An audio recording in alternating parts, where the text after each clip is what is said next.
Hello, my name is Alice Seigeur, and I want to introduce my late wife doing a video of a very special Chi Gung.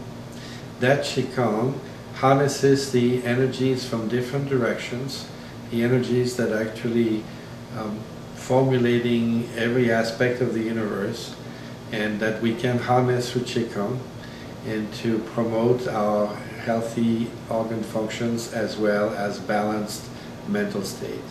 It was her will that this information be made available to all after she passed. And for the sake of memories, we have a picture of her in her 20s.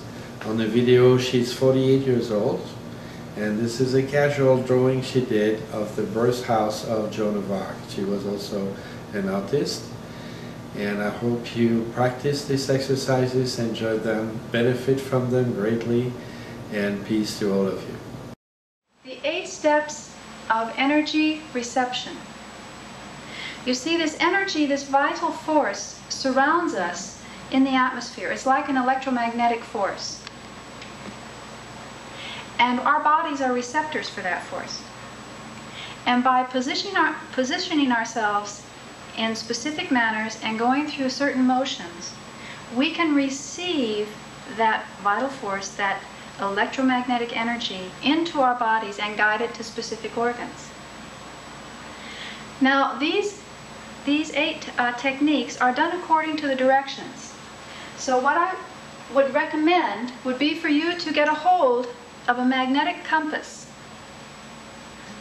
that you can use so you can determine where the north is, because you have to face in the magnetic directions to do these exercises. These are pretty easy to find in a sporting goods store or surplus, army surplus.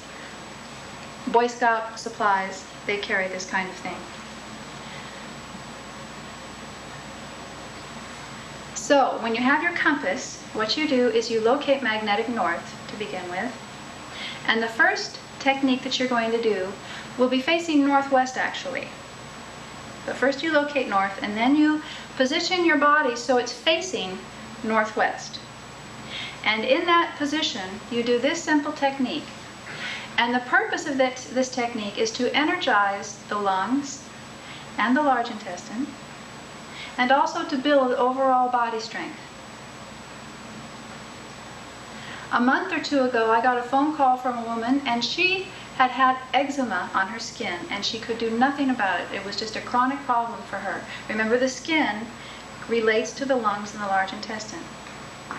She did this exercise, she said, for 1 week, and her eczema had completely cleared up.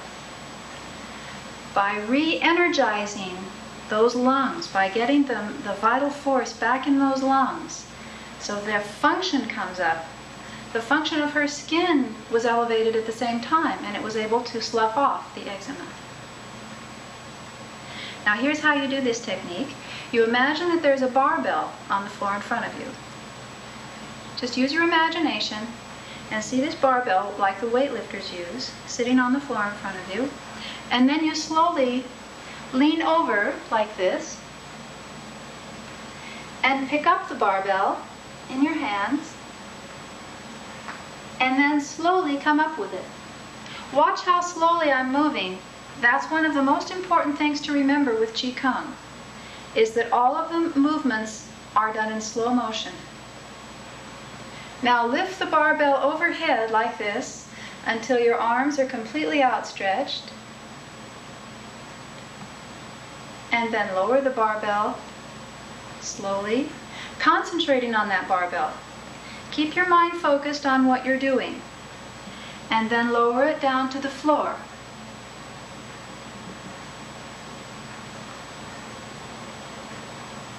Once it's down on the floor, pick it back up again.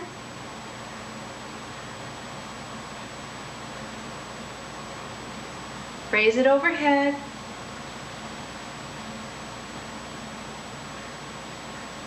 And then slowly come back down.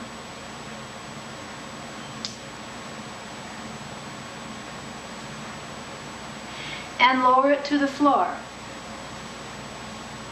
Let go of the barbell and slowly stand up again. Now I should point out that your toes should be pointed inward for that technique, and that your weight should be on the balls of your feet rather than back on the heels. And you can repeat that movement as much as you wish.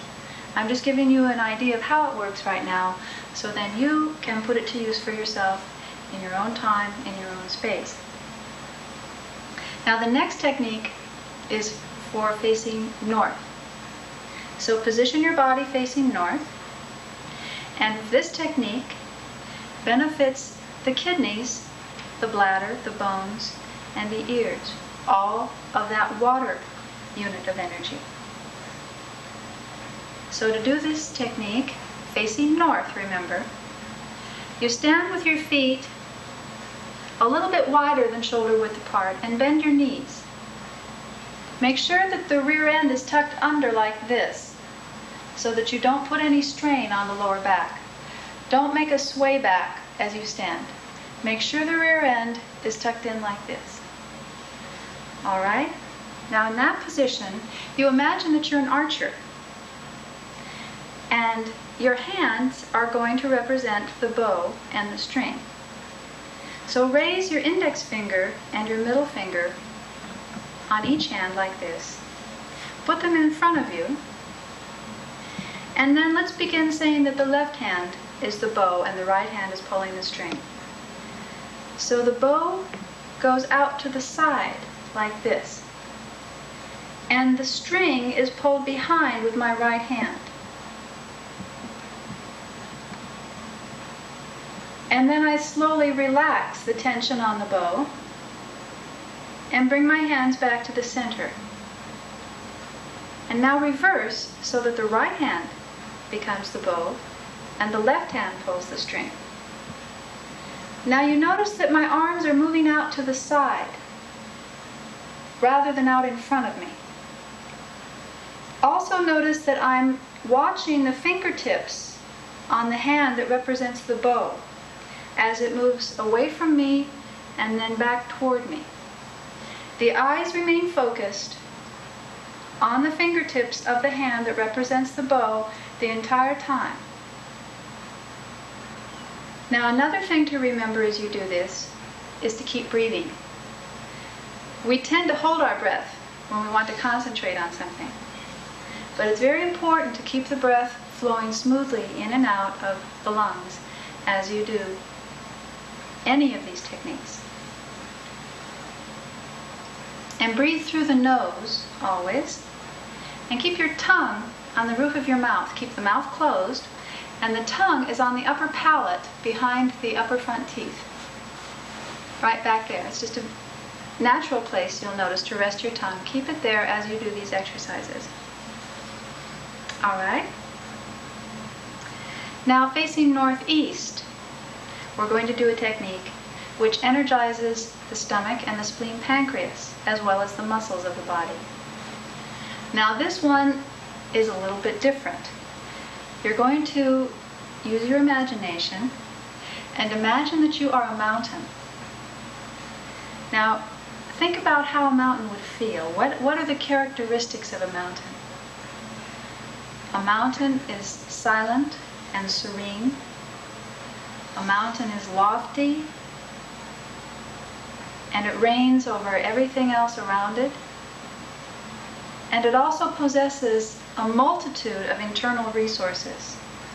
The mountain possesses everything that it needs for its endurance, for its abundance, for its preservation, and for its happiness. Now, what I would like for you to do is to embody those characteristics of the mountain. Stand still for a moment and close your eyes and just think about those characteristics and bring them into yourself. The serenity, the silence, the loftiness, the height. When you've embodied those characteristics of a mountain, then you simply do this. And keep those in mind as you do it. You lean over like this, bending at the waist until your arms are hanging down in front of you and your head and arms both hang relaxed like this.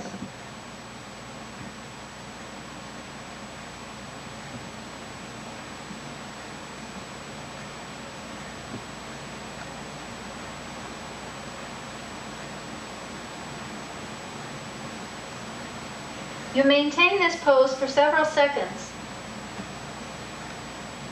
and then slowly come back up, always moving slowly and always paying complete attention to what the body is doing. If you notice that your mind wanders away, which happens to all of us, just take a hold of it and gently guide it back to the task at hand. Tell it, now we're doing this, we'll do our grocery list later. Right now, we're doing this movement and we're going to pay attention while we do it. It takes practice, but you'll notice the more you do these techniques, the more focused you can become as you do them. In fact, they become like a meditation. Now, that technique you repeat maybe 2 or 3 times, as often as you feel comfortable, remembering to embody those characteristics of the mountain in you as you do them. And this benefits the stomach and the spleen, pancreas, and the muscles. So any problems with the digestive system, ulcers, slow digestion, overactive digestion, any of those problems, plus the other things that I mentioned earlier in relationship to the earth element, are all served by that exercise. It brings energy into that part of your body to upgrade the function and the vitality of those organs. Okay, now we've done northeast. Next we face east to benefit the wood element, that component of energy which includes the liver, the gallbladder, the nerves, and the eyes. Facing east, stand relaxed with your toes pointed slightly inward. Your feet are under the shoulders. In other words, directly beneath the shoulders. And in this position, you focus your eyes on a point east. And keeping the rest of your body relaxed, slowly rotate the shoulders, bending the knees slightly so that there is no strain on the knees. Slowly rotate the shoulders from side to side, like this.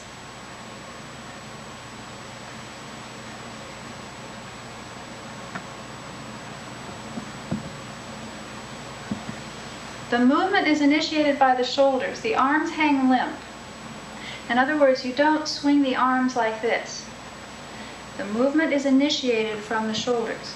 So the arms hang relaxed and the shoulders do the motion. And you keep your eye fixed at all times on that point facing east.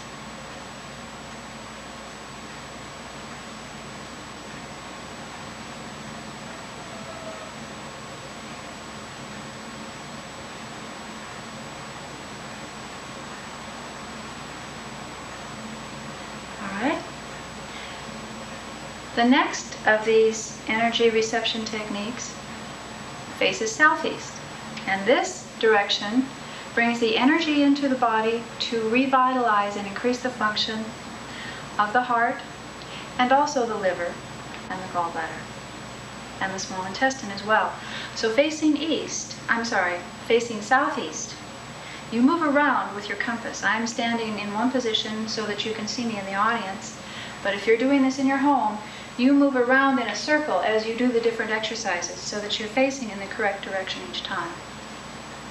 So now you have moved your body so it's facing southeast. In this position, your arms are at your side, your hands are hanging relaxed. You fix your eyes on a point southeast this time, and you slowly come up on your toes like this. That's all there is to it. Hold that position up on the toes for as long as you comfortably can, and then slowly come back down. Now the tricky part of this, well, balancing on your toes may be tricky if you haven't done much of it lately. You may be wobbly at first, but don't worry about that. The more you practice this, the better you'll become. The other thing that's tricky is to keep the rest of the body relaxed, because we tend to tense up to keep ourselves up there on our toes. So as you're on your toes, check over the rest of your body. Make sure that the stomach muscles are relaxed. Make sure that your facial muscles are relaxed, and make sure that the shoulders are relaxed. Just check over them mentally as you do this technique. And if you notice any tension, then just consciously relax it in the middle of the technique itself. So you repeat going up on the toes several times, holding it while you can, and then slowly coming back down.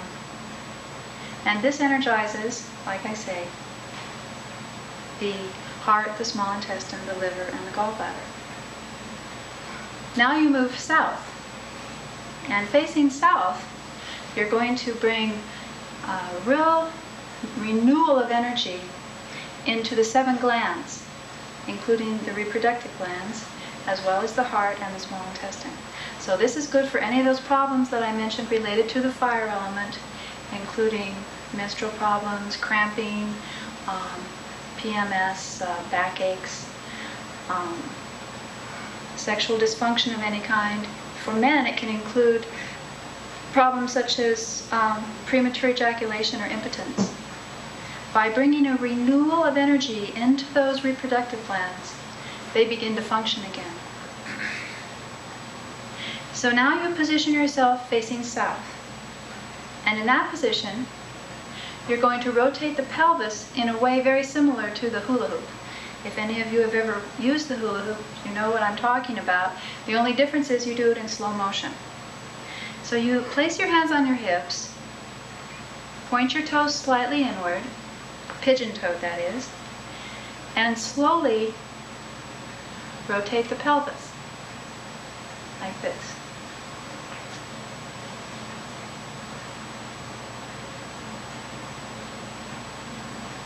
And then come back the other way. And as you do that, you focus your attention on the part of the body that is doing the motion. Now, what is hard for some people when they first begin this is keeping their shoulders still. The tendency is to go like this. That's not what you want to do. You want to keep the rest of your body quiet, and the motion comes from the pelvis. And the shoulders stay as still as you can keep them. Like that.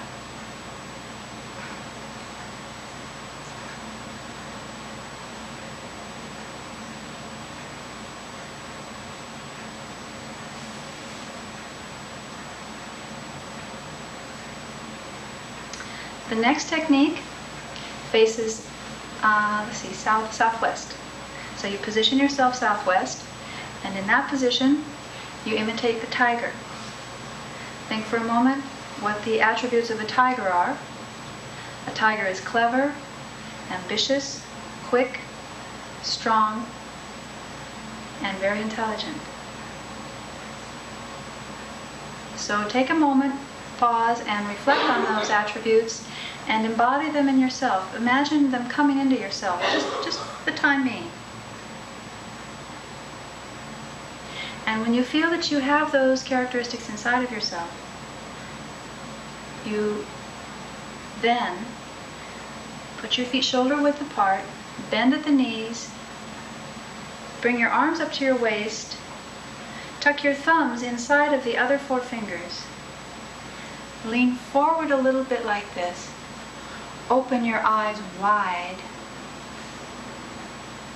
and imagine that you are extremely alert and you're just on the verge of pouncing.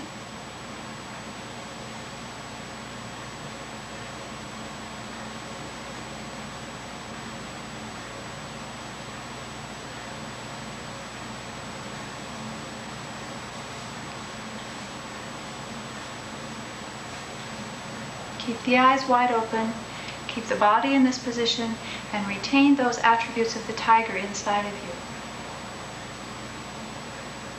you. Alert, ambitious, clever, intelligent, quick, and patient. The tiger is very patient. It can wait as long as it needs to for just the right moment to make its move. All right, you can relax the position and then repeat it as many times as you feel comfortable. Another rule about Chi Gung is that you never do any of the exercises or techniques to the point where you feel any strain in the body. The major purpose behind Chi Gung, one of the major purposes, is to relax the body and to remove the stress rather than to create more stress on the body. So if you feel yourself becoming tired, that's the time to stop. Or if you feel stressed in any way, stop the exercise or technique and do it later on. All right, the last technique of these 8 that we've done faces west. And this one benefits the kidneys and the bladder. It's also very good for any kind of back pain or shoulder pain. Several people have told me that they've had cramping in the shoulders or in the upper back or in the lower back that they've been putting up with for a long time, and that this technique has helped them to completely eliminate that kind of pain. Try it for yourself if you have this kind of problem. To do this technique, you simply face west. The arms are down at the side. The toes are pointing slightly inward. The weight is on the balls of the feet. And you slowly begin to raise one hand up to the shoulder, and then turn the wrist so the palm is facing toward the ceiling, and continue raising your hand until it's completely overhead.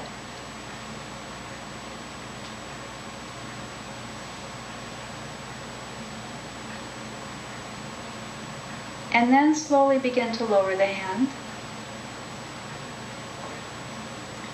down to the shoulder, turn the palm so it's facing the floor, and then continue moving your hand down to your side. Now reverse and do the same thing with the other hand. And as you do it this time, keep your head facing in the direction of west, but look downward with your eyes and watch your hand as it comes up, moving only your eyes, not the whole head. And keep watching the hand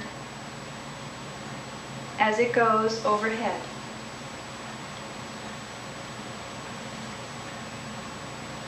It will go out of your range of vision momentarily, but then it will come back as you keep moving the hand. And then lower that hand to the floor. So each time you do this, you always focus the eyes on the hand that's moving. Now my eyes are watching the right hand as it comes up. And they're continuing to watch as it goes overhead.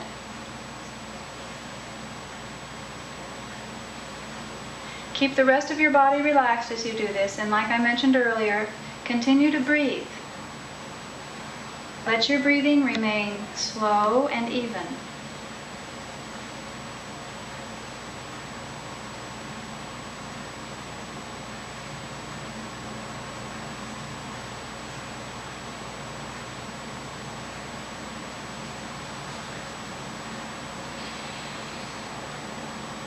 Alright, so those are the 8 directional or 8 energy receptor exercises or techniques, whatever you choose to call them. They receive the energy from different directions and draw it in to specific areas of your body. So if you know that you have a particular weakness, maybe in your digestive system or maybe in the kidneys and the bladder function, whatever it is, you can isolate those exercises and just focus on them and do those by themselves.